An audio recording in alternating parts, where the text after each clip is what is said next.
Hey fish friends, Zenzo with Tazawa Tanks, back with another video. So in today's video I've got a guest presenter, and that is none other than Jay Wilson. So if many of you follow Jay Wilson, you know his videos, you know that he is part of Northfin USA and with Universal Rocks. And Jay and I had communicated and talked about doing a video together, and I had asked him about filtration, and I said, you know, what would be the one kind of filter, or what would be your ultimate filter if you had a filter?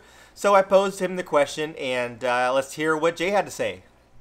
What's going on, folks? And Taz, thanks for the spot. The Tasmanian devil of all fish. So the question was, what do I prefer, sumps or filters? Canister filters, or HOBs. And I'd have to say that I prefer both. If you couple a sump with a canister, you're going to have the best filtration capacity that you ever had. Now, sumps provide better oxygenation, more water in terms of your water column, and the ability to adjust where you see fit. Canisters allow you to mechanically polish the water in such a more efficient manner than what I found with sumps. So both would be my answer, canister and sumps. Thanks so much, Taz, for having me on, and I'll see you at the aquatic experience. And if you've already seen this, then, I've already seen you at the aquatic experience. Thanks so much for the spot. Have an awesome day. Holla! Well, that's great feedback, Jay. Thanks for sharing. I think you kind of cheated there by picking two of the best kind of filters. I would agree.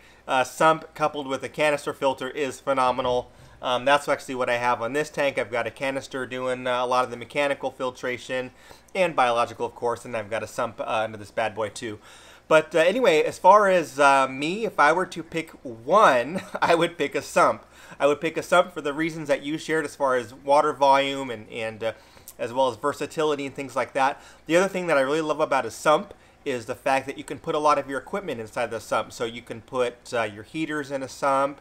If you're trying to do like an ultraviolet light or something like that, you can put that in the sump as well. So it's not in your display tank and you can keep it kind of hidden. Also, like for plants, so with African cichlids, they have a tendency to kill plants, tear them up. It doesn't work out so well. And in a sump, you can actually grow all the plants that you want without having to worry about them getting torn apart and eaten and messed up by the cichlids. And if I'm going to follow in your footsteps, and if I'm going to do two filters together, I love sponge filters. I have about 24 tanks downstairs, all running on sponge filters. So if I were to hot rod a sump or a system and do two, I would probably put a sponge filter inside the sump. So that's all we had for today. Thanks again for watching. If you're not familiar with Jay Wilson's channel, go ahead and check him out. He's big in the cichlid hobby, and I put a link of his YouTube channel in the description below. Thanks for watching. We'll catch you on the next one.